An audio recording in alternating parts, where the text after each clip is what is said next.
Assalamualaikum warahmatullahi wabarakatuh.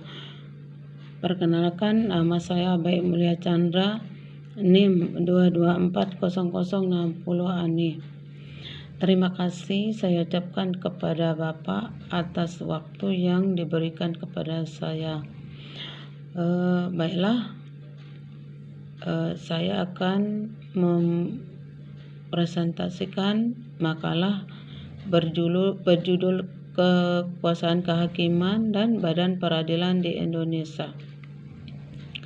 Kekuasaan kehakiman adalah kekuasaan negara yang merdeka untuk menyelenggarakan peradilan guna menegakkan hukum dan keadilan berdasarkan Pancasila dan Undang-Undang 1945 demi terselenggaranya negara hukum Republik Indonesia. Sifat pembawaan kekuasaan kehakiman pada dasarnya ialah bebas, tetapi sifatnya tidak mutlak. Sejarah kekuasaan kehakiman di Indonesia yaitu 1.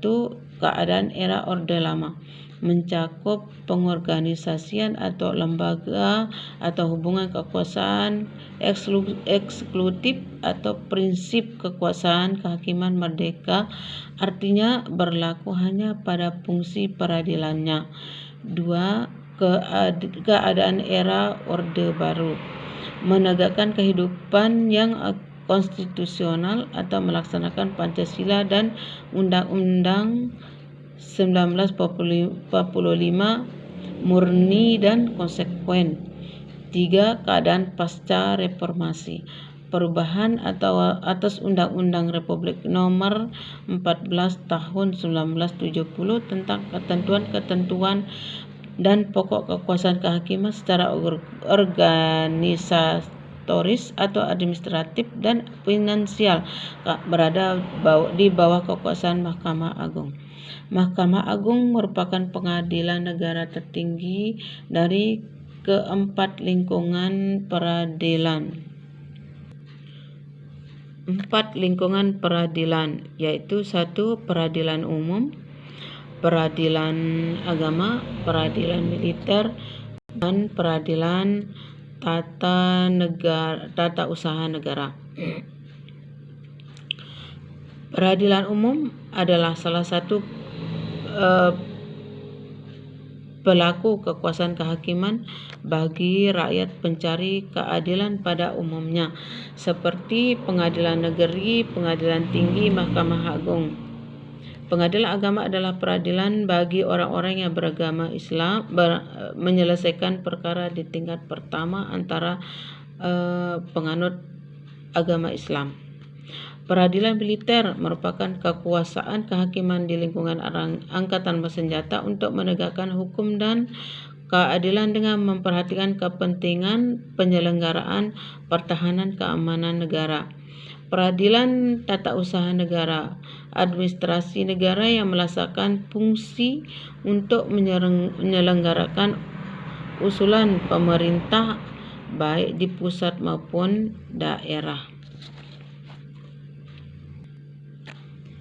Menurut Paulus Effendi Lotulung, kekuasaan kehakiman juga mengandung makna perlindungan bagi hakim sebagai penegak hukum untuk bebas dari pengaruh dan direktiva yang berasal dari lembaga-lembaga luar peradilan baik eksekutif maupun legislatif, lembaga internal di dalam jajaran kekuasaan kehakiman sendiri, pengaruh pihak yang berperkara. Fungsi kekuasaan kehakiman. Fungsi kekuasaan kehakiman yaitu 1. Fungsi pokok berupa fungsi mengadili, fungsi pengawasan, fungsi memberi nasihat, fungsi mengatur, fungsi menguji material. Hakim adalah penegakan hukum. Kekuasaan kehakiman adalah kekuasaan negara yang merdeka untuk menyelenggarakan peradilan agama guna menegakkan hukum dan undang-undang Republik Indonesia demi terselenggaranya negara hukum Republik Indonesia. Kelebihan kekuasaan kehakiman di Indonesia, yaitu satu, struktur yang jelas, ada pemisahan peradilan selesai bidangnya umum, agama, militer, dan tata usaha negara. Kedua, kemandirian dijamin oleh konstitusi untuk bebas dari intervensi kekuasaan eksekutif dan legislatif. Kekurangannya, putusan tidak konsisten, terjadinya korupsi dan suap. 3, lambatnya proses peradilan, kurangnya transparansi. Kesimpulannya, kekuasaan kehakiman di Indonesia merupakan elemen penting dalam menegakkan keadilan dan supremasi hukum meskipun memiliki kelebihan dan kekurangan.